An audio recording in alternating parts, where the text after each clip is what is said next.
Kim Jackson, and we are recording this meeting tonight. My name is Kim Jackson, and I work for National Land Institute. I am the Director of Marketing and Membership for the organization. And again, for those of you who just joined on Zoom, if you haven't been with us before, please put your name and email address in the chat. And then while we're doing the meeting, throughout the meeting, if you have a comment or question on Zoom, please put your comments or questions in the chat. We'll have somebody monitoring those along the way. And then for anyone in the room, be sure to speak up. We do have a microphone, a couple of microphones on the table up here, but the louder you speak, the better the people on Zoom can hear you. So please keep them in mind also. And I want to thank all of our speakers that will be speaking tonight ahead of time. So thank you for helping us with preparing and presenting this meeting tonight. Save Belleville Prairie is not just about one organization. It's many people and several organizations. Friends of Illinois Nature Preserves.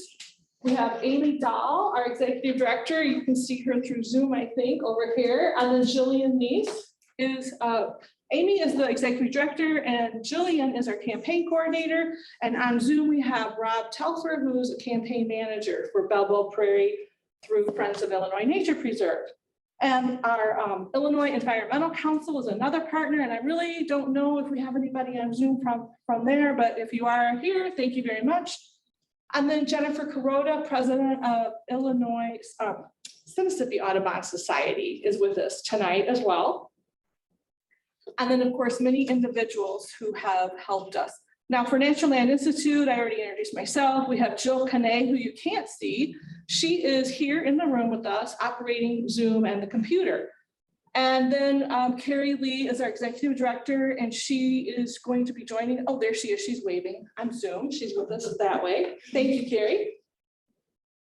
And I just want to thank all of the individuals who have helped in this effort in the past year by sending an email, making a phone call, contacting local and federal and state elected officials, for all of your help in this effort to save Belleville Prairie. Thank you, thank you, thank you.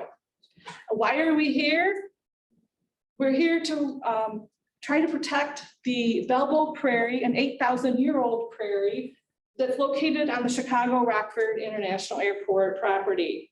They want to expand their operations and build a road through the highest quality area of the prairie.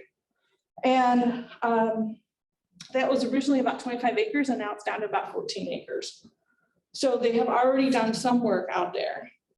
The airport's expansion started and the process started in 2018. The first biological assessment in 2019 had a finding of no significant impact, and we believe this assessment was incorrect. The airport has since done a new biological assessment earlier this year, and it was submitted to the FAA, then it was submitted to the U.S. Fish and Wildlife, and they're currently reviewing it. And you'll be hearing more about that later this evening in the program. This prairie has a very rare dry gravel soil that makes it so special and unique. And also Belleville Prairie is part of 1/100th of 1% of original prairies left in Illinois, which is another reason this is such an important effort to save this small piece of prairie. There's not much left in the state of Illinois. And last August, in 2021, the federally endangered rusty patch bumblebee was found on this prairie and construction was halted. National Land Institute, along with other organizations I mentioned earlier, began to work together to plan how to protect Belleville Prairie last September. So now it's been 1 year. 1 year ago, we started a public awareness campaign by starting the Facebook group called Save Belleville Prairie. And a lot's happened in the past year. You can read about it on our website called savebellevilleprairie.org. And then you can also follow the conversation on Instagram and Twitter at Belleville Prairie. So with that, I will turn it over to Jillian Neese, who will talk through our next set of slides that we have. Actually, I think it's Amy. Okay, sorry. Amy around. Oh, okay. So Kim talked about the new biological assessments and the consultation process. So we just have a couple of updates about where the process is with consultation. So just a quick overview.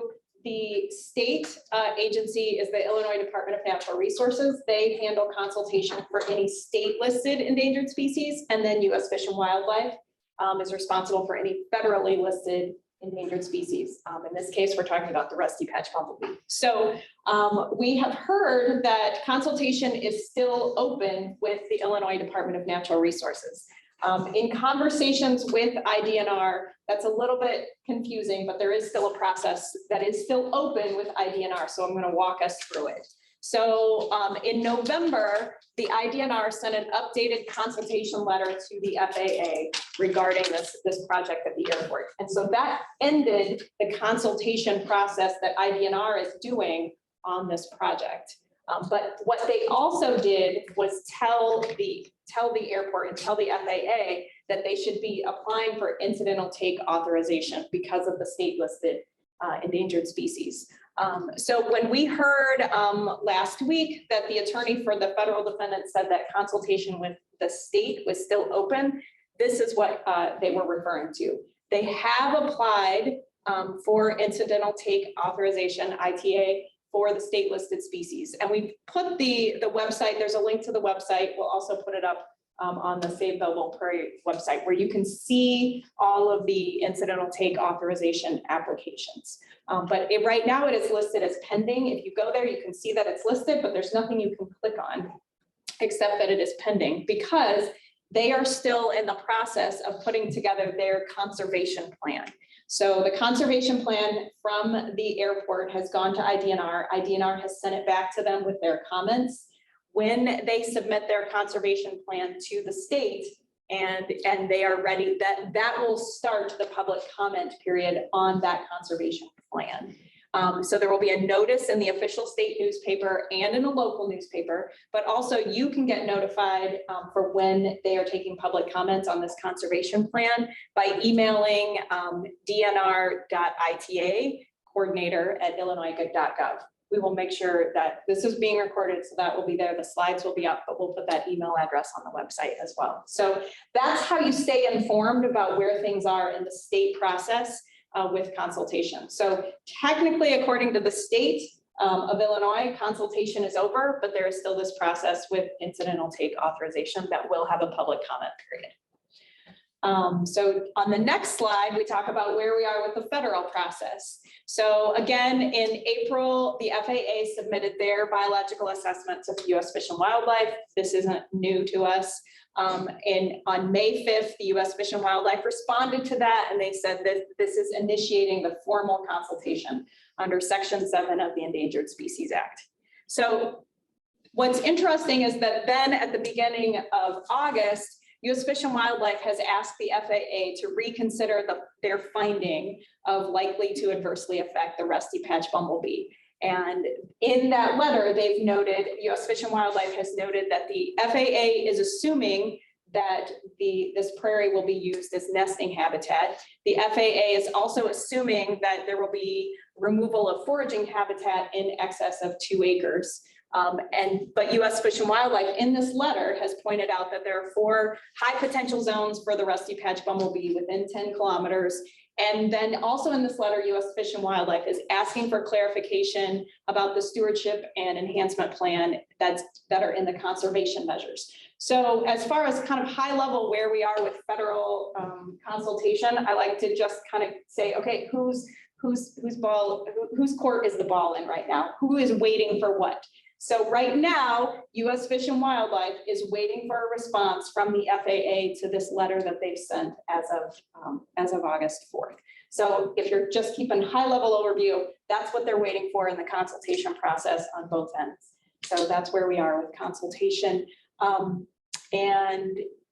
also have a slide that kind of just shows kind of the steps in consultation, again, of how things get defined as the impact area and where does it go. The judgments are made about whether it's likely to adversely affect those endangered species and whether or not formal consultation is required. Also, one other wrinkle that has been thrown into it is that the original environmental person at the FAA that was on this project is no longer with the FAA, and there is a new contact on this with the environmental office of the FAA on this project as well. So now I think Joanne is. Wait, oh, no. Sorry, Rob, we got some questions. We do. I'll do my best. So someone asked, well, before I get to the chat question, I would like if you could tell me what consultation means. So consultation is basically the acting agency. So if they're using taxpayer dollars, they're using funds developed in any level of development that goes to the environmental offices, either federal or state.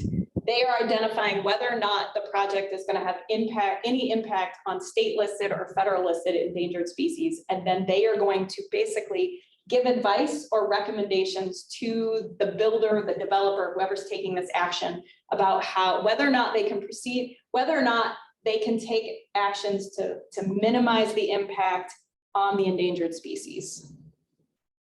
Does that answer that question, Rob? No, but I'm trying. no, you're doing so good. So correct me if I'm wrong, if this is a good sort of like synopsis of what you just said. Basically, the airport wants to build this road, so they need the FAA's. The FAA is acting on the part of the airport to consult with the U.S. Fish and Wildlife Service about the environmental impacts, and in this case, the impacts on the federally endangered rusty patch bumblebee. Yes, in this case, the FAA is the acting agency. And then also someone asked about the state listed species. IDNR is the one who has consulted, but there is another consultation process that will open up with them.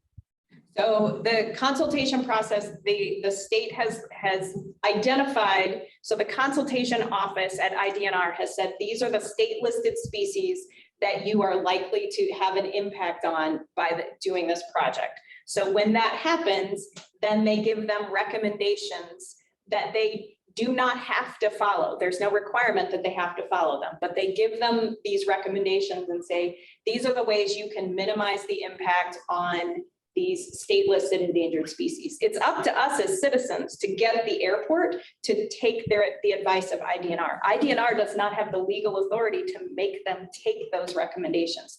They just provide that information, and they provide it in a way that is public. We know what the consultation office for the state told the airport about how to minimize those impacts. One of the things they also told them was that they recommend that if they're going to go forward with this project, that they go through the process of the ITA, the incidental take authorization. And so that's the next step in the process. IDNR doesn't call that consultation, they just call it the next step in the process.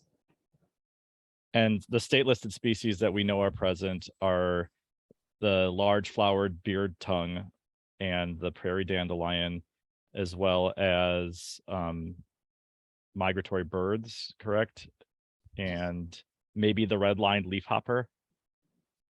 Yes, and Franklin's ground squirrel. Oh yeah, it's also listed on there. If you go to the website, it'll list the possible state listed endangered species that they're considering.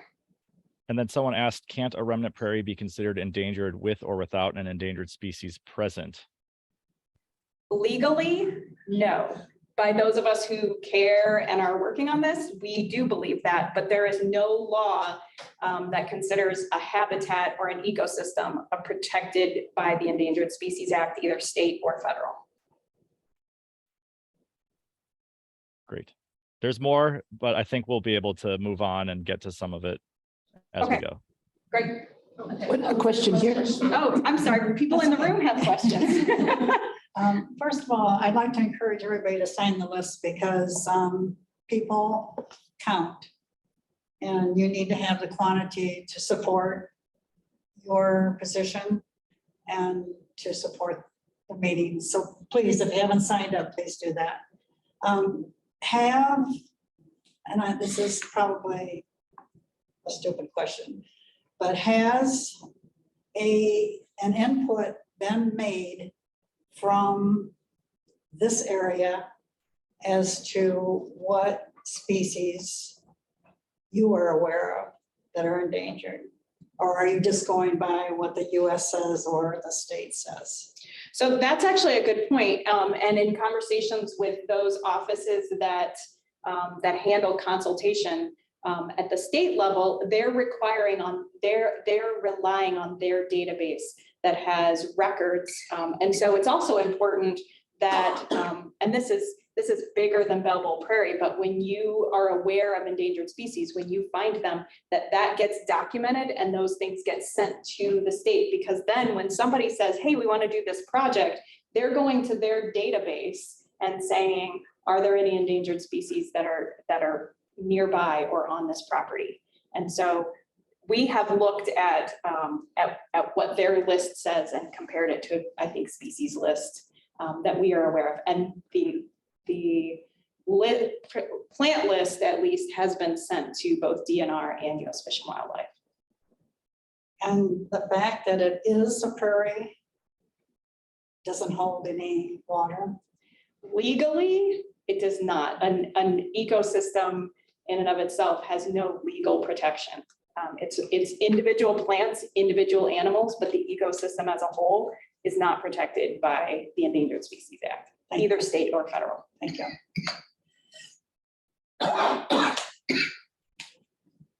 All righty, time to get angry. Okay, so I am here to remind us of what the airport's construction plan currently stands as. So this map right here shows what they are planning to do as of right now, as far as we're aware. And this came out of their biological assessment that they prepared for the Federal Aviation Administration to send to US Fish and Wildlife.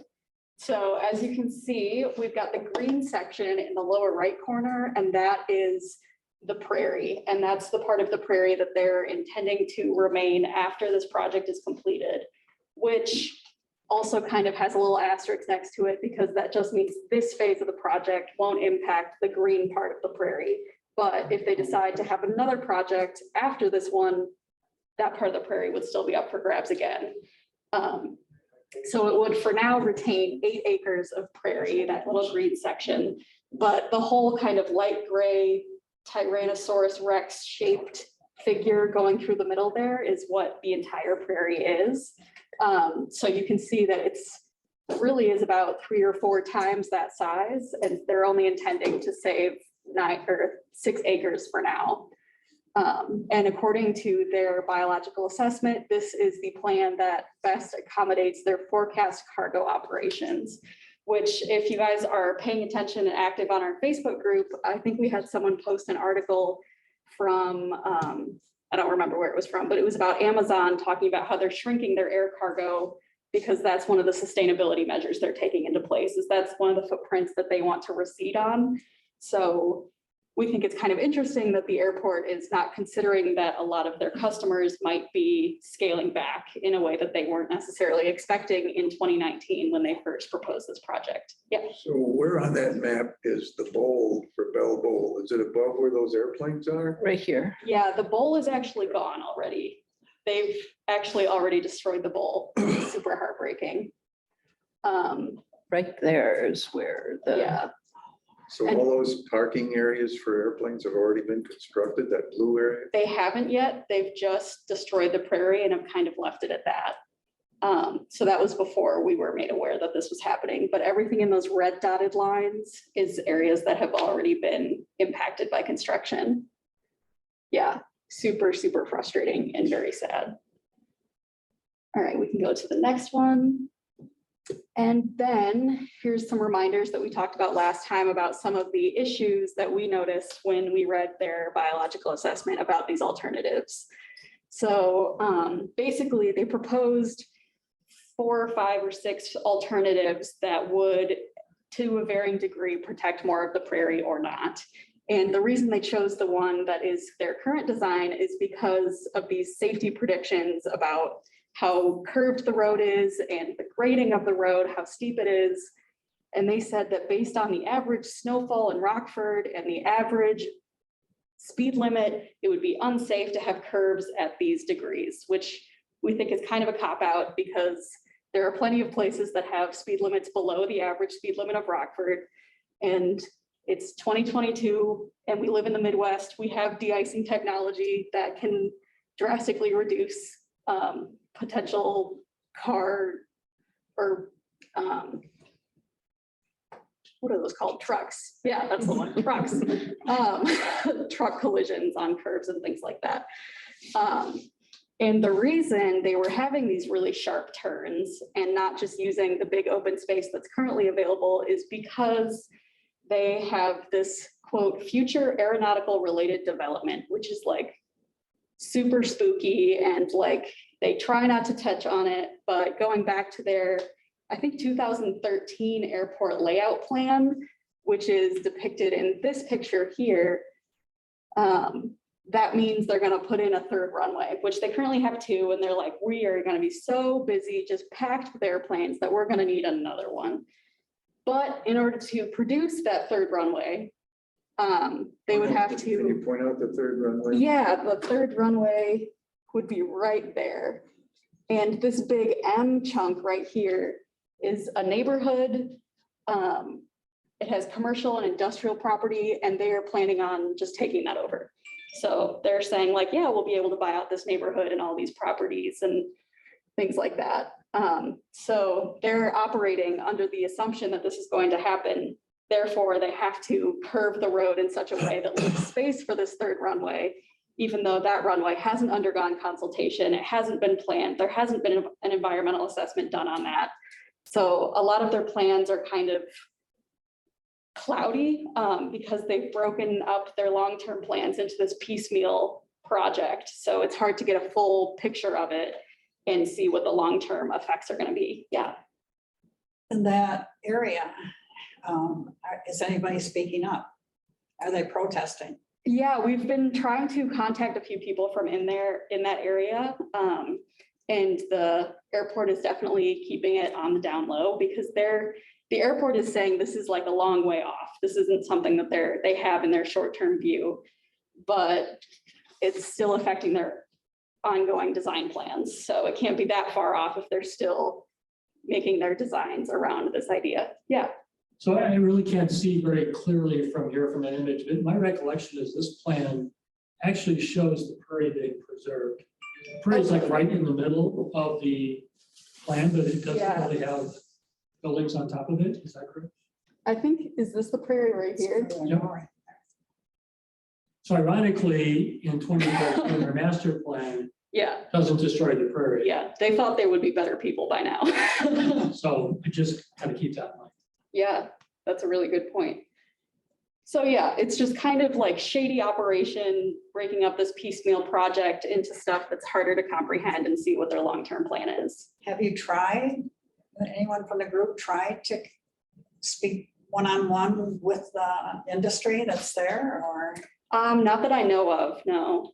But yeah, that would definitely be Strongly recommend that. How many buildings are in that area do you think that they take? Because we could make flyers and we could go door to door. Yeah, We could do like a community night team. yeah, I think that's a really good idea. I did look up like a Google Maps version of this to just kind of see, and it looks like there's a handful of houses and then a couple big buildings, but I wasn't sure how many like tenants are in each of those, but Is that map available to us somehow? it is, yes. We've got a copy of it on the SaveBellevuePrairie.org website.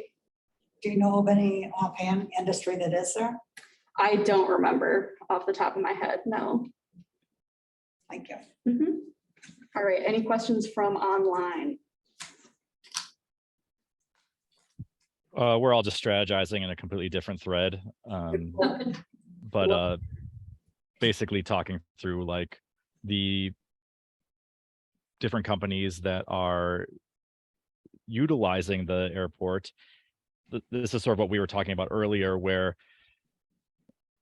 the airport's initial plan to grow was based off of, and I think this is what they said, 0.5% cargo growth per year projected.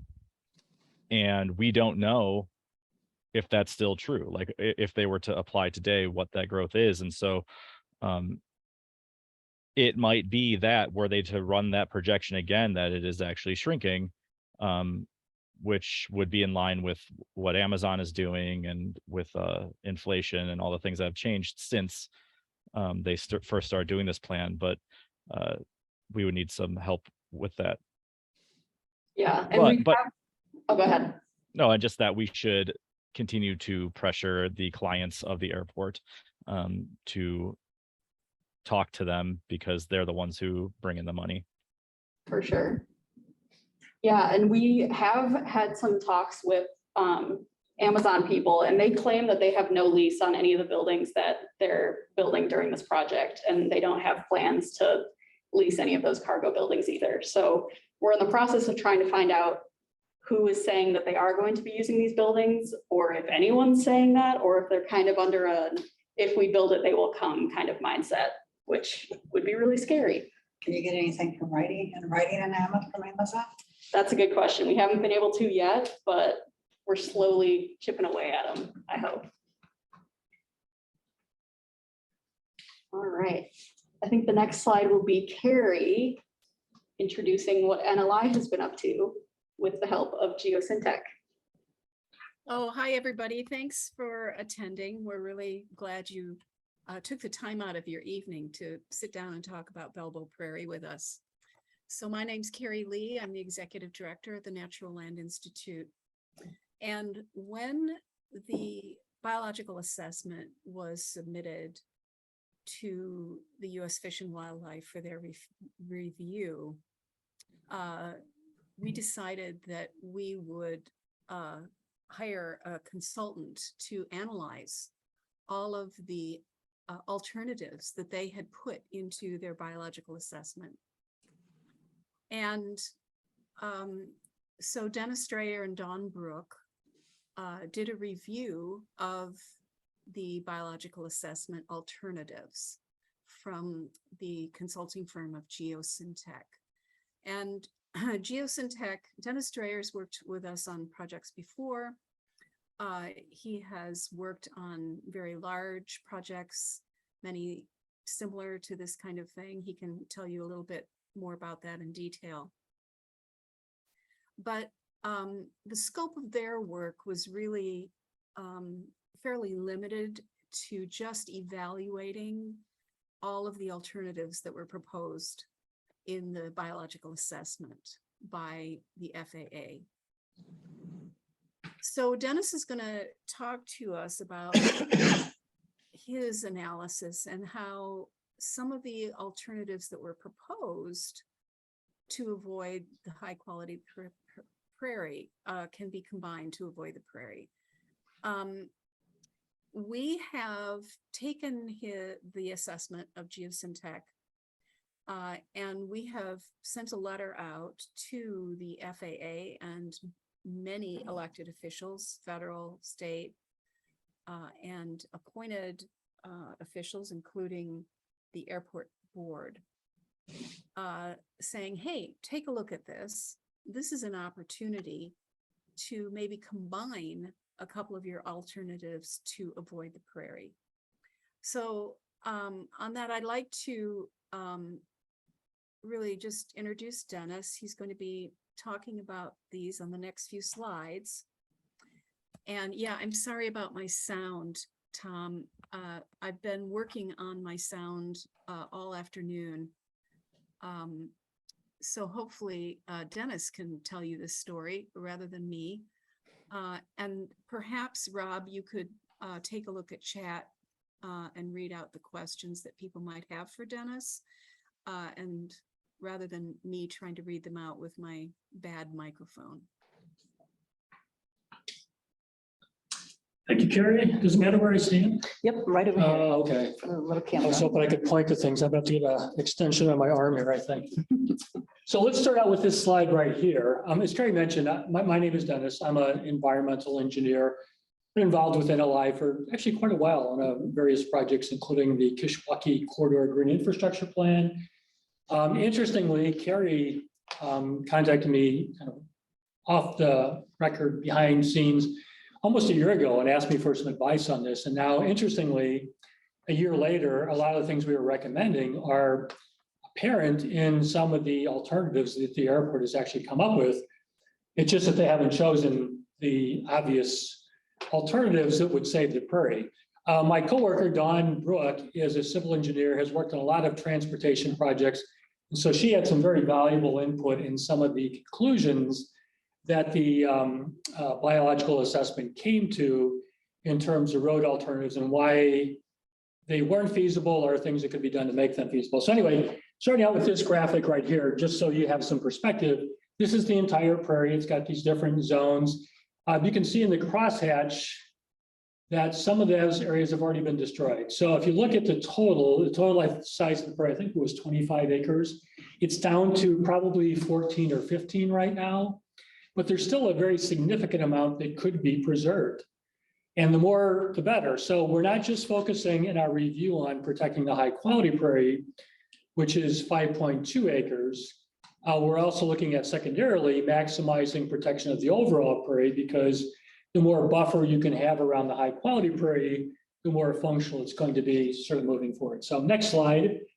I'm going to actually talk about this in two instances. One is just to kind of give you some perspectives. They looked at 6 alternatives in the plan, including actually the 7th was a no action alternative.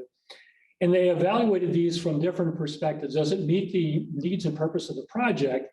And then it very importantly points out how much impact is created by that particular action. And then the next line is how much prairie is actually preserved. And then it does this analysis throughout all the alternatives, crashes as a result of the designs suggested in these different options. So I'll go through that in a very kind of a generic way. I'm going to keep this pretty non-technical because frankly, some of it's even beyond me. Dawn, my counterpart, could probably answer some of the detailed questions, but I don't think we'll probably get into that tonight. And then finally, the last column or the last row is, does it conform to IDOT's basically roadway design criteria? And you can see that they say 2 of them do not. And I'll get into that a little bit more as we go through. So next slide, we'll get into the first option. This is basically what we saw a year ago. This was the proposed plan. And as you can tell, it pretty much obliterates all of the prairie. Detention basins, buildings, roadways, parking areas. So very little of the prairie remained as a result of this action. So this is when I first actually was called in by Carrie. She said, so we've got this plan. And I think both of us observed that, well, they're not even trying to avoid the prairie. I mean, look at the dotted line showing the prairie. They're just pretending it's not there. And she said, just without looking at this in a whole lot of detail, what would you do? So I'm just going to give you my quick overview. And you could probably do this yourselves. Tell me if I'm wrong. So what if we just move this building to the west? What if we move the parking area to the west? What if we move this airplane parking area to the west? They got a detention basin, which is supposed to be in a low part of the site on top of a hill. That's silly. So let's just get rid of that. Let's move the roadway. We can route the roadway around the prairie. So that was a year ago. As I mentioned, that's when I was kind of just called in to just be kind of an advisor behind the scenes. And some of that actually went into the lawsuit that was filed in, was it December of 2021? No, before that. Okay. October. So it didn't give an alternative plan, but it said, what if you just did all these things? We could save most of the prairie. So, that was a year ago. So we're moving forward now. So this is the proposal. This is now off the table. And their actual proposal, if you go to the next slide, is alternative 2. So in this case, the building and everything is still in the same location. The parking's in the same location. The roadway goes through the prairie.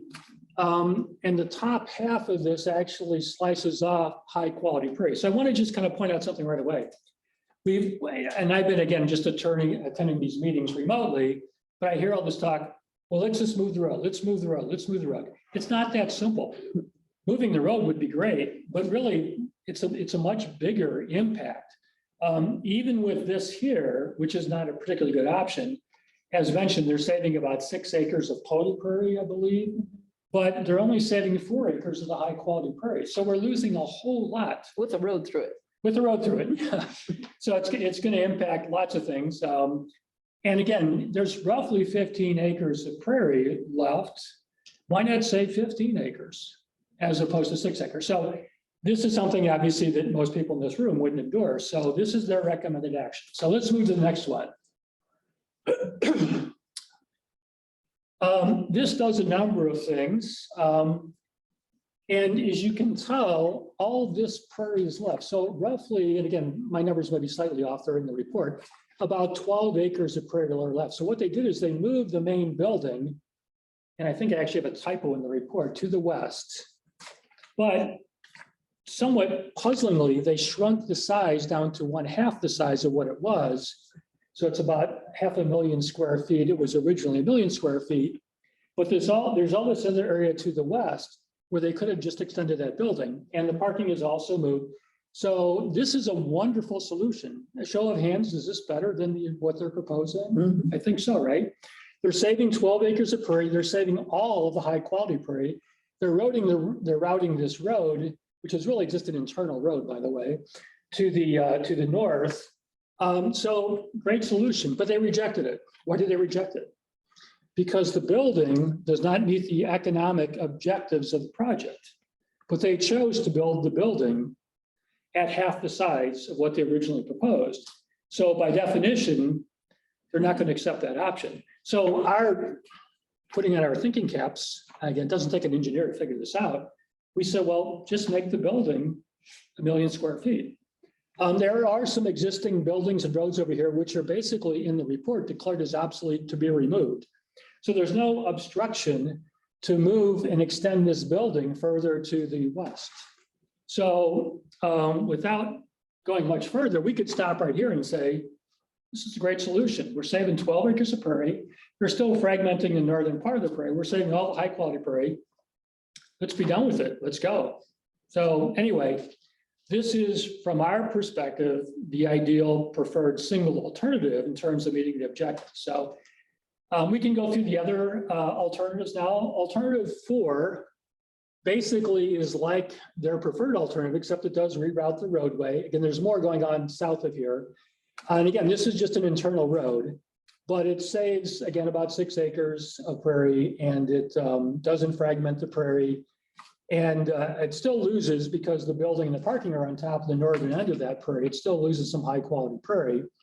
And then the next option is actually pretty similar, but slightly different. It's kind of off the image here.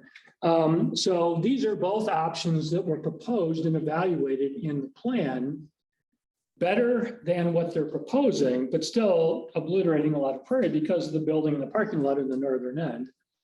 So we got into the plan. This is where the civil engineering review came in. And again, it gets pretty technical, but basically what they're saying is, and not that this is an unsafe design, but it doesn't conform to the minimum curve radii, basically the turn in the road. And actually that's really happening further down here underneath this. And what's called maximum super elevation, which is banking in the road. So if you have, a curve, and these are basically semi trucks that they're designing this for, 30-mile-an-hour speed limit, and you've got a curve and it's flat, during snow and ice conditions, the trucks are going to tend to want to go off the road. So that's why there is banking. So our response to this is, number one, look at some alternatives. I think you mentioned, why not a 25-mile-an-hour speed limit? This is just a short internal road.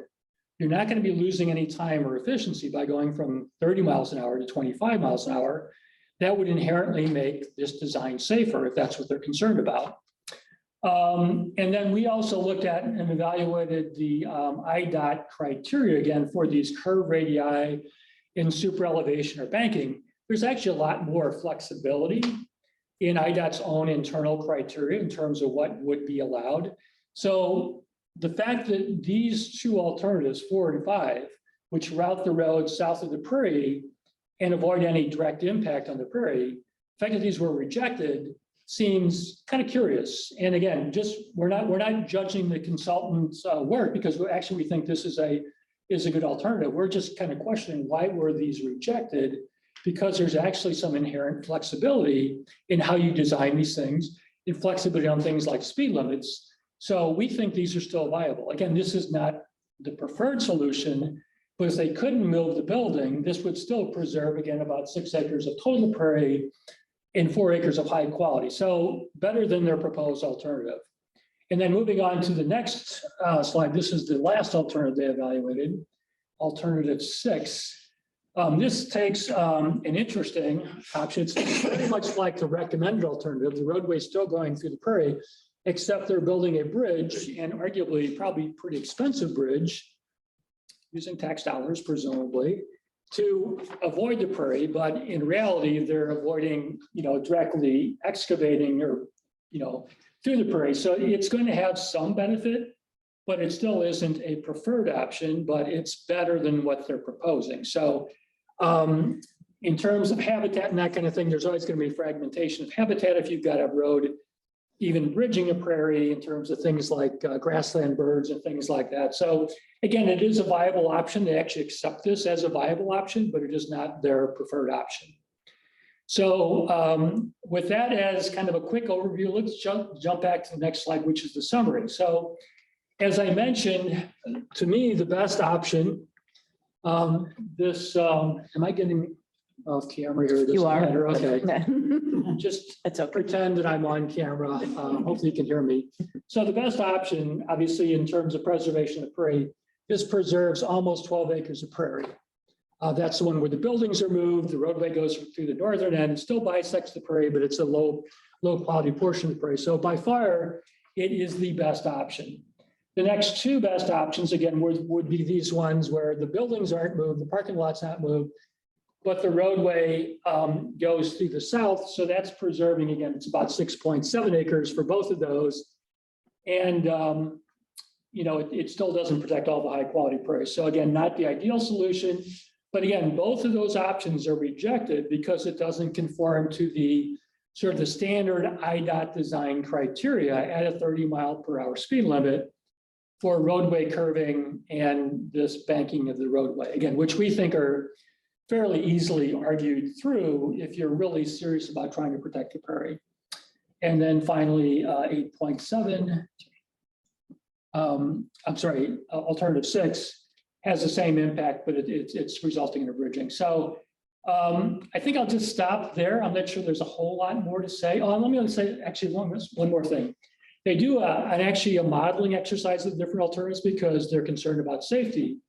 One of the interesting things, if you can read this here, this road that goes across, the existing design, no action design, has 47, almost 48 accidents per 20 years. 48 accidents in 20 years for the existing condition with no construction. Every one of the alternatives, including what I would think would be the obvious preferred alternative, has far fewer accidents. The preferred one that they have, this alternative one, or I'm sure the alternative 2, has 5.6. So all of these are still relatively safer than the existing condition, so less than 1 accident per year. So if this is really a safety issue, I'm not quite sure I'm understanding the logic there. I could see where you might want to go with something that has fewer accidents. But again, this is slow speeds, local road inside of an airport. So we're not talking about major fatalities, high-speed impacts, that kind of thing. So again, I just wanted to kind of point that out. Is there any data to show actually how many accidents have occurred in that on the road? Presumably, they don't report that in the biological assessment. But again, I was just struck by the fact that if they have an existing condition estimate of 47.6, that's probably based on real world conditions. But I can't answer that. I don't know, and I haven't obviously observed traffic in that area. And presumably some of these roads maybe need to be upgraded. Maybe they're narrower than they need to be. They have T intersections and that kind of thing. So that could be part of the explanation. But all the alternatives, including the ones they rejected, are far safer than existing conditions. So that's the reason I'm pointing that out there.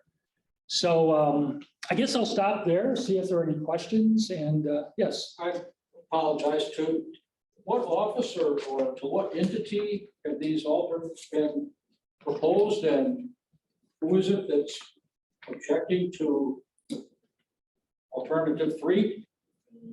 This was submitted by the FAA, is that correct? Yeah, so the FAA and the airport's design team created all of these alternatives and included that because their consultation requires that they show that they've considered all these other things and then to give an explanation for why they're not any good. And this is why we are picking. So basically, they're just going through the process and saying, we picked alternative 2, but here's all the other things we rejected because the law requires that they show all the alternatives they considered and then why they rejected them. So that came from the airport's design team, CMT with the airport, and then through the FAA on Fish and Wildlife. That's how we have this information. And I should say, is there recourse available in responding to what they're saying? So the information that Dennis and Dawn put together was sent, he put it together in a letter. It was sent 4 weeks ago. It was sent to the airport, all the commissioners, and it was sent directly to Deb Bartel at the FAA, and then copied to every airport commissioner, the executive director, to all the local elected officials, to the mayors that appoint the commissioners, to U.S. Fish and Wildlife, to IDNR, to all of these entities. Before we put it out to the public, we said, all of you that have a stake and have the ability to do something, we don't need to have this blow up in September. You all have this information, work something out. But they didn't do that, so now we're making it public. So they've had this information from Dennis that you now all have. They've had it for almost a month. And just to clarify too, and correct me if I'm wrong, the 2019 biological assessment or environmental assessment really did not have a thorough assessment of all of alternatives. So this is a big improvement right there. The other thing I'm going to say too, I should have qualified up front. We're a consulting company. The company that works for the airport, they're an excellent company. CMT, they do great work. There's not any quibble with the alternatives in terms of the analysis. The quibble is the fact that they were rejected at the end for reasons that seem, I guess, they at least raise a question. So that's what we're basically saying, that there would be potentially some flexibility to interpret these alternatives in a different way so that you would come to a different conclusion to, save the prairie essentially, or save as much as the airport prairie. rejected it, or their consultant rejected it, or? We don't know. We don't know. The airport, the consultant had, they work for the airport, CMT. I understand. So most likely, so if the airport, if their client, the airport says it is important to us to save the prairie, then they go through the exercise like Dennis has done and said, it's important to save the prairie. We'll prepare a design that saves the prairie. If the saving the prairie is not important to them, then they don't save the prairie. Have there been open meetings to the public at the airport? So the airport has board meetings once a month, and they allow, I think, 5 members of the public 3 minutes to speak maximum.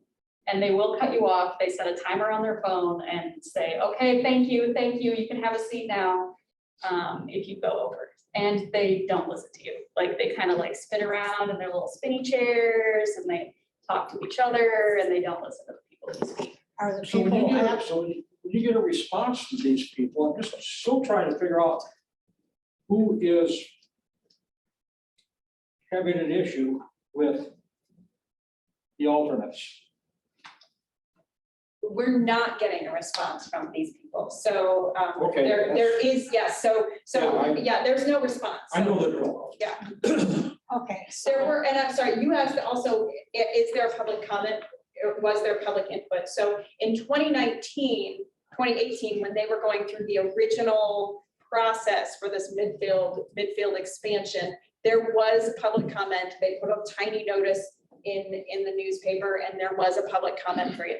On these alternatives, there has not been a public comment period for these alternatives that we are aware of. who is in charge at the meetings? Is it Mike Dunn? Yes.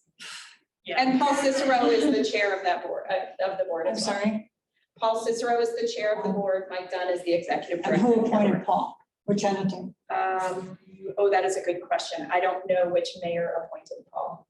How many are there altogether? 6? 7. 7? And this governing body is only the appointed commissioners and Mike Dunn? Yeah. Snake. They claim that it's like a democratic process in Yeah, their right. system of government, but it certainly doesn't pan out that way. Does Mike dismiss the people, or is it the president of the board of commissioners that when your time is up, is he, who It's stops that? The chair, Paul Chair. Cicero. Done and system. Paul Cicero, okay. That's pretty typical in most public meetings, is a Yeah, 3 minutes. 3-minute time, that's not unusual. Yeah. Um, are we hoping that they reconsider, or we're hoping the FFA considers the plan? Because I know for a year, I've banged on the doors of the airport people. Is it up to somebody else that could make this happen? And then I guess I wonder, when I hear about future plans, is one of the airports, why they're going with this original plans, because some future plan, this is gonna go anyway? Do we know that? None of that's written down. None of that is included, obviously, in this environmental assessment. But again, if you look at the alternative 3 with the northern alignment, move the buildings, move the parking lot, which again is by far the best single option for preserving the prairie, that wouldn't seem to have any implications for this future runway because it's all north and west of what I think they're considering. So, I mean, yeah, this question is why not? Even if there is, again, I was going to use, never mind. I don't want to say any words that will get me in trouble. So your letter was sent to the FAA They have the power to- The letter was, and copied to everyone, including Pritzker, yes, West, so, yes, Bella, if you go on the Save Belleville, Thompson, yes, all of yes. So if you go on the Save Belleville Prairie website, Yeah, yeah. we have now posted the letter. It was signed by, so we posted Yeah, what yeah, the, yep, put together, and the letter that was sent to everyone and. Yeah. Yep, I did get a message back from Tom McNamara, the mayor of Rockford, and he said, I got it sent from my iPhone. And I was like, thanks, Tom. and Deb Bartel with the FAA has acknowledged that she's received the letter as well. So they do have it. Is there anyone on the board of commissioners or the appointing mayors, is there anyone that has been vocal on behalf of the prairie? No, in Not fact, one person. jury took it upon himself to jump in a newspaper editorial and, oh, 600 jobs and gotta have this expansion and put ourselves on the map and, typical, politician speak. Was that Greg or Gary? Right. Was it Greg or Gary? Greg? Mayor, They advertised those jobs recently on their Twitter. They're gonna be $14 an hour. I don't know anyone that wants to work for less than 15, so who's gonna even wanna work there? Benny's. I mean, they're estimating that those Amazon jobs won't actually have availability in 5 years. They're burning through their workforce so fast and either breaking their bodies or ruining their ability to continue working, so. Are there questions online? I just want to be mindful of our time because I know we'll chat for a while after our presentation too, and the library is going to kick us out at 8. Is that right? Okay, so are there questions online for Dennis? One of the things that sort of came out is they've already done so much work, and the road, like when you look at the aerial photos, you can see where the road that they already have planned an alternative to is set to go. I said this in chat, but it seems like the main motivators right now are these sunken costs that they've already put, the plan that they do not want to change, that they had no intention of changing, even when they proposed these other alternatives, as well as this third runway that has yet to come out. Is that what you would say the motivation is, Dennis? Well, I really can't speak to the motivation. I would say, except for the northern end, where they've literally obliterated the prairie, all they've done is some initial grading, as I understand it. They haven't done any paving or anything like that. So that would be fairly easy to kind of rectify. And I know there's been some conversation too about if there is actually an agreement to come to a better alternative in terms of preserving the prairie, the state has money that could be put to that purpose. to come up with a better design and construction. So I don't think that's frankly a strong argument, but again, some other folks might think differently in terms of those quote, sunk costs. And then someone just asked, the current date that we have is October 15th as the destruction date. But there are some questions around that. Yes, the current date that we have right now is October 15th, and that was in communications between the FAA and U.S. Fish and Wildlife. As that date, it's very likely, given that that things are still delayed and they're still waiting for incidental take authorization, and we don't know where things are with consultation. We're very hopeful that that will continue to get pushed and delayed. But the only date we have in writing that they have said they will wait is October 15th. So that's the date we're working from right now.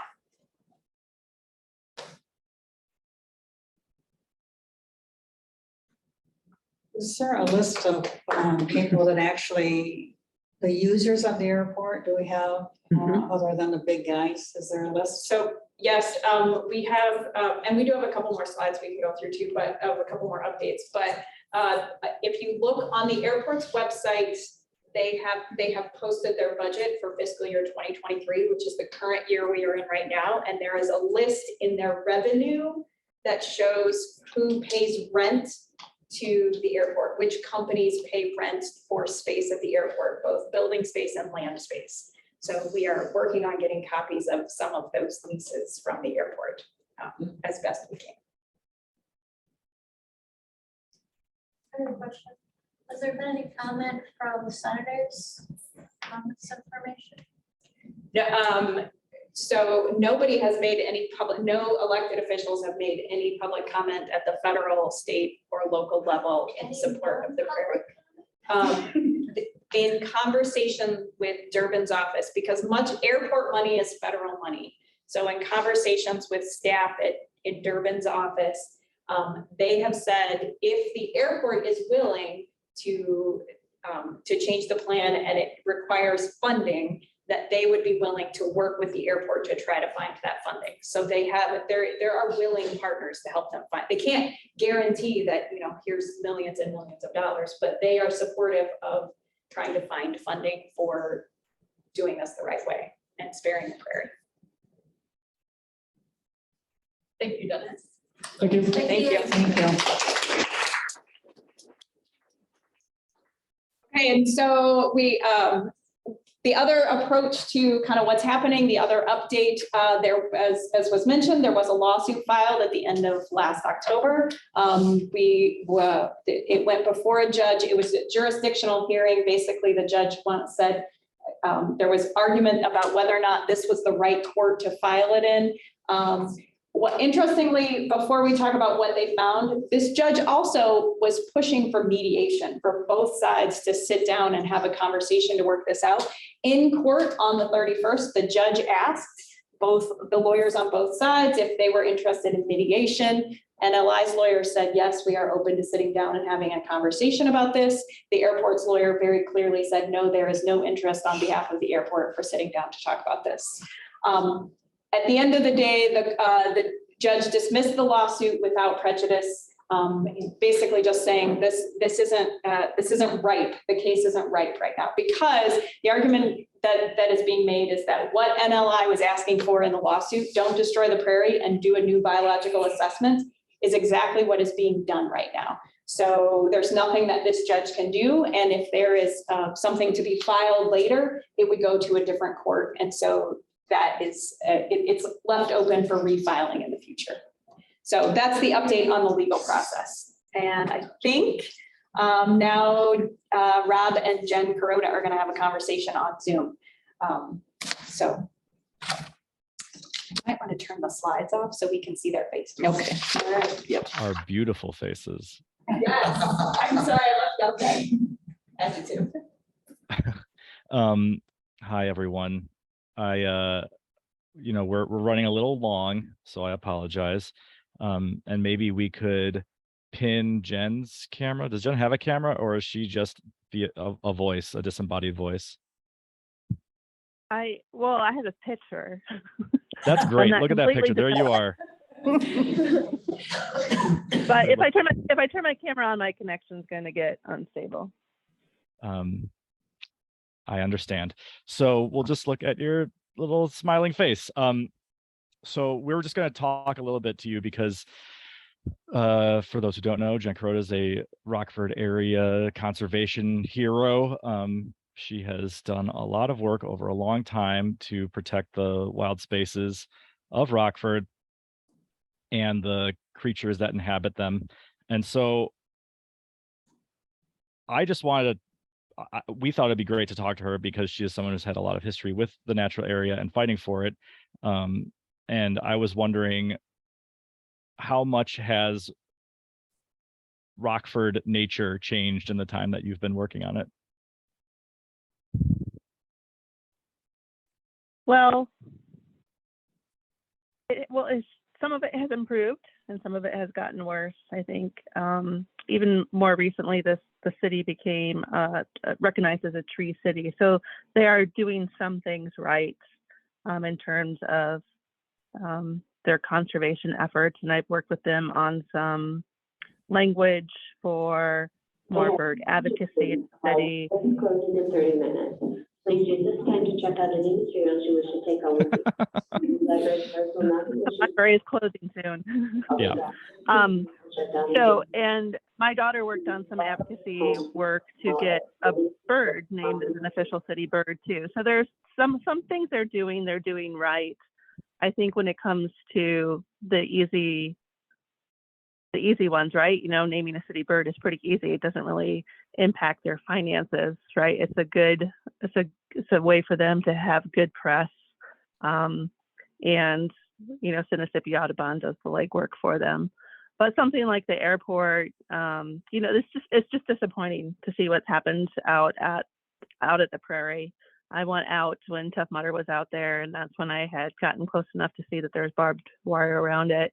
And I've always known the space, maybe not as Belleville Prairie, but always as a really good place to go birding. And if you want to see kestrels, it's a really good place to go see kestrels hunting over the prairie and some other birds that are just not to be seen elsewhere in the county.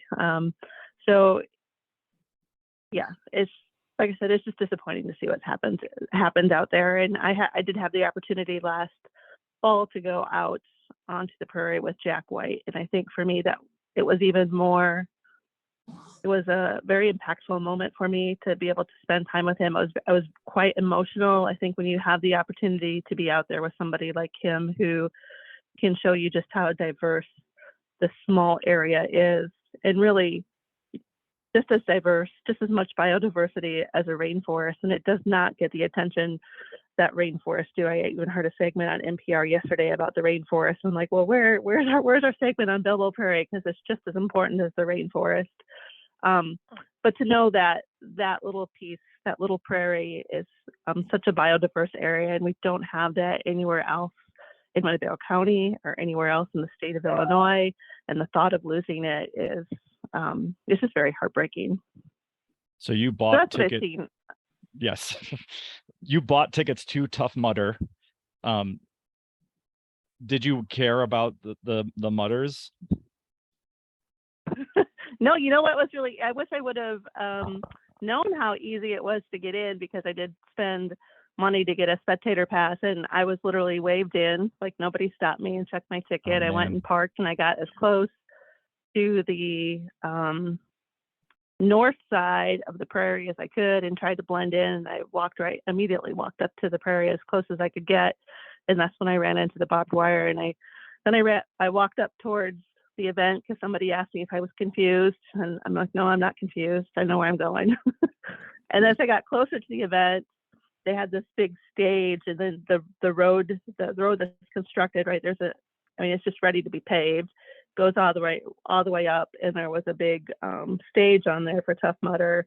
And then just to the right of that stage was an opening onto the prairie that I saw no barbed wire. So I go over there to the edge, and I'm just sitting there looking at it, kind of contemplating what I'm going to do, when somebody comes up from behind me and asks me what I was looking for. It was security for Tough Mudder. not security for the airport. So I don't think he had any idea what I was looking for. And I just held up my phone and said I was waiting for someone. Did Yeah, in the children's forest was like right directly adjacent to Belleville Prairie, and that was also a little bit moving too, because you think here's these kids who have no idea what they're running next to, and even though doing the course is probably important to them, it's still a monumental moment. Like just feet to the other side of them is like something just as important in terms of the wildlife and biodiversity that they'll probably never get to experience again. Did you get to see any flowers or pollinators when you were there? I saw several monarchs and some other butterflies, but I'm not a good butterfly identifier. And I did see some bees, but could not, they were on the other side of the barbed wire, so it wasn't really easy to get a good look at what I was seeing. So I have no idea what they were. Well, there had been rumors that they were fumigating in the middle of the night and spraying pesticides. So it sounds like that's not true if you're able to see that. So that's reassuring. So I guess one of the questions I have is like, why do you like nature so much, and what keeps you like fighting for it, as opposed to just sort of like going to the rainforest and counting as many hummingbirds as you can see or something? Gosh, I don't know. I think part of it is knowing that I have children and that you want to leave things better than they were for you. And, that so far that's not happening. I mean, my kids have noticed, even in my lifetime, how many species have gone extinct, hundreds of them, and hundreds more are probably going to happen in their lifetime. And to know that, I didn't try to do anything about that, I just feel bad about that, because I just feel this connection with nature. And I think part of it is, growing up, I remember I was the favorite grandchild. I know I was the favorite grandchild. My grandpa took me everywhere, and he had bird feeders in his backyard. And we'd always go up to the feed store and get bird seed, and I'd play in the bird seed bins, and he'd put the bird seed out, and then we'd sit for hours looking out the window to see what birds showed up. And that was just an experience that's lasted a lifetime for me. You posted recently, and I remembered that I too like doing this. The state of Illinois, like 6 years ago, made it legal again to hunt and trap bobcats through most of the state, through some really what feels like shoddy science, saying that it's okay because of their population numbers. And so you can apply for a lottery to get a bobcat hunting license, and you did that. Can you talk about that for a little bit? Why are you trying to get a license to hunt bobcats? This will actually be the 7th season, unfortunately. So this will be this is the 7th time I've applied to get a permit not to use. So the very first season, they issued 500 permits. And just to give you an idea, there's between 25 and 3,500 bobcats estimated in the state of Illinois. That data really hasn't changed on the IDNR website. They go out and check frequently to see what they're posting about bobcats. So keep that number in mind. 500 eligible permits, over 6,500 people applied to get those permits. So more people applied for permits than bobcats even exist in the state of Illinois. And that's just, it just blows my mind. The second year, the number of permits eligible was raised to 1,000, and the number of people actually dropped. I don't know if people forgot that the season is open. I know I received a lot of flack from hunters and received personal hate mail and phone calls once they got a hold of my phone number about sabotaging the first season. I don't think I did anything about sabotaging, because when the IDNR evaluated just how many people like me actually got a permit, because I have yet to get a permit, even though I apply every year, I still haven't gotten one. The percentage of hunters that got permits was almost, 98%. So very few people that got permits not to use is not impacting the hunters at all. This year, again, it's 1,000 permits eligible to enter a lottery. It's only $5 to enter the lottery. You don't have to be a resident of Illinois to apply for one. Just go out to the IDNR, Illinois Department of Natural Resources website, and they'll send you to a link where you can log in and you have to sign up for an account and you can purchase that. I additionally purchased, just so hunters can't say that I'm not a constituent of the IDNR, because I believe this is very motivated by hunters and driven by hunters this hunting season. It's not driven by somebody like me who, I don't have a hunting license, not that I'm anti-hunting, but in order for me to be a constituent of the IDNR, like I get my duck stamp, I get my habitat stamp, because I want to be able to say, yes, I am a constituent of the IDNR, and no, I do not support bobcat hunting, and therefore it is my right to get a permit not to use. And I will argue that up and down with anyone that wants to argue with me that I have no right applying for this permit if I'm not going to use it. But yeah, it's just a way. There's no other way right now to impact what's happening to bobcats. The legislation has been tabled for the last, I would say, probably 2 years at sunset 2 years ago, where the bobcat hunting zone additionally had been reduced. Like you couldn't hunt in Winnebago County. It opened up in Winnebago County last year, and 2 bobcats were taken out of our county, which is probably, on the high end of the number of bobcats in Winnebago County to begin with. So that area used to be shut down, and that legislation actually sunset 2 years ago. And when I was reaching out to Illinois Environmental Council and the other groups that had worked so hard to close those areas down, it just hasn't gotten on the agenda again. So it sounds like the only way really, to impact it is to buy a permit not to use right now. yes. So anyone can do that. I just did it. You can enter the lottery to get a hunting license, and I have seen people get them who aren't going to use them. So that does make some difference. So yes, it sounds like Texas, who applies for one for all of her family members. I think almost every year she's gotten at least one of them. So I know out of state people get them too. Honestly, I think my name is flagged. Yeah, I'm sure.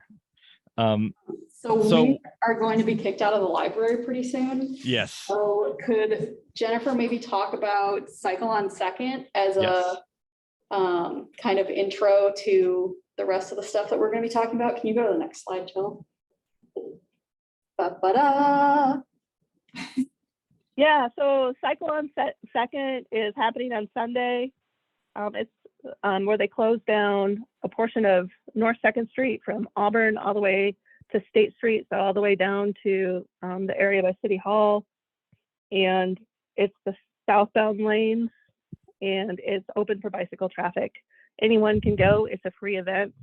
Mississippi did join at the last minute as a spoke sponsor, which provides me the opportunity to have a booth. So I'll definitely have some Mississippi Audubon stuff there and Belleville Prairie stuff there. And I would highly encourage you to decorate your bike. I am printing out some little signs that you can attach to your handlebars too. If you don't want to decorate your bike or wear a costume, you can definitely add a say Belleville Prairie sign to the front of your handlebars if you'd like. But it would be really great to get as many people out there as we can to this event. It is a city-sponsored event. The mayor has been known to ride with his family, so just getting us visible and seeing how many people are there to support the Prairie on this ride would be great. And it should be fun too. The weather looks like it's going to be perfect, and it should be a lot of fun riding down North 2nd Street on a bicycle. Awesome. Yeah, I'm super excited. I don't know what I'm going to wear yet, but I hope that it's really obnoxious. What kind of marketing is being done? What was that? What kind of marketing is being done? It's being hosted by iBikes Rockford. And so we've done, Sinisippi Audubon on Facebook made a public event that we've been sharing. Like encouraging people to show up for Belleville Prairie and wear a Belleville Prairie t-shirt, or like Jennifer said, have a sign, things like that. How are you getting the word So- out? Yeah, go Well, ahead. I hope that everyone who's on right now will share the event. I saw it also posted on the Save Belleville Prairie website. So if you're not a social media user, you can go out to the website and share that link.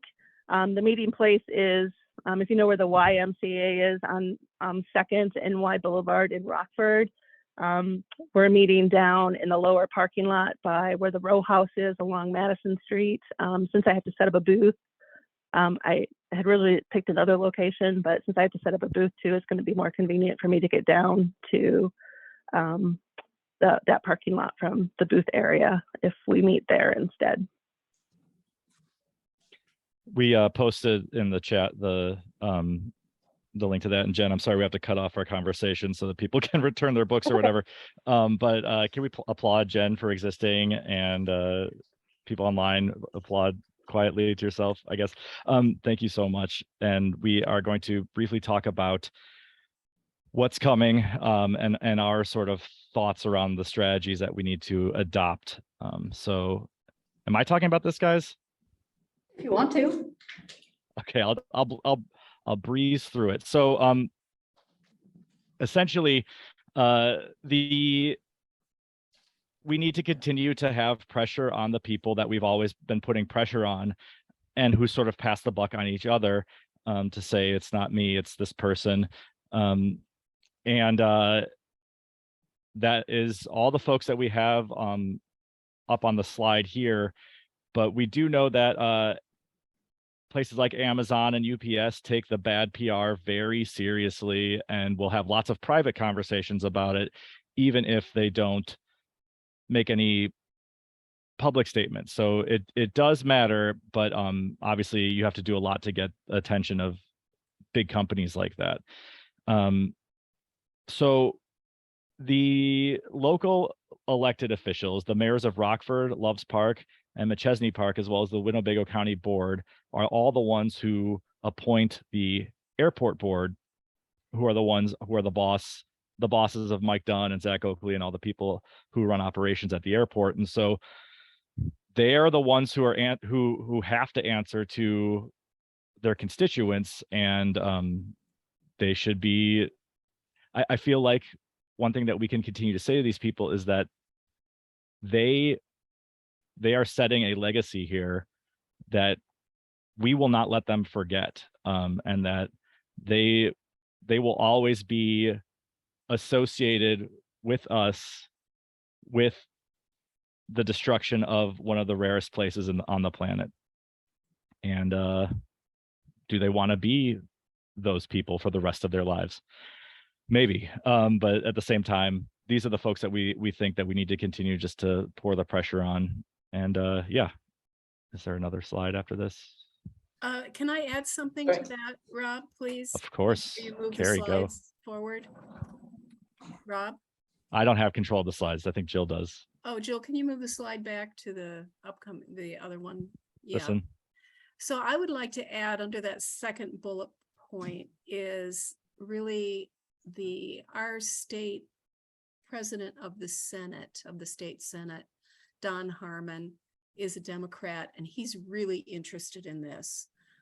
This has only come up recently. So I would like to also encourage that we contact Don Harmon as well. Now, one of the things that is in this bullet point is the funding sources. And I just want to really say that Durbin's office, Duckworth's office, and I'm assuming also at this point, after conversations with Don Harmon's office, is that they will support the airport making an application for an appropriation, a federal appropriation, to ask for money to do a redesign. Because as someone noted earlier in the comments, they've already sunk a lot of money into what they have it done. And all of these senators are willing to do a federal appropriation, but the airport has to ask for that. So we need to put a lot of pressure on also the airport for them to ask for that appropriation. Yes, very good point. Because we are getting kicked out in T-minus 10 minutes, we're gonna go really fast. Here are some upcoming events. People should show up to them and speak at them if possible. You can find them. I'm gonna be making events on Facebook so people can find them there. And I'm also gonna be posting them on the bellevilleprairie.org or savebellevilleprairie.org site so that you can see those events compiled there as well. But all of the board meetings and city council meetings have public comment periods, so we'd really encourage people to sign up for those if you can, just to really rub it in the faces of these people that like, we're still here and you're gonna have to listen to me for the next 3 minutes because that's what legally you have to do. So yeah, please show up to these things.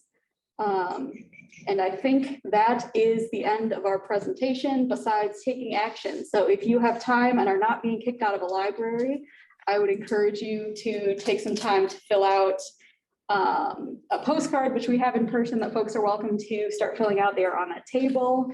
You're welcome to write your name, a little note, just save the bees and not include your name, totally anonymous, whatever you want. Feel free to grab those. And if you're on Zoom, you can be a little bit more creative with the resources at your disposal. You can make a social media post and tag Pritzker. Library will be closing in 8 minutes. Oh, 8 minutes. All right, you can tag anybody that feels so inclined to tag and use the hashtag Belleville Prairie or hashtag Save Belleville Prairie.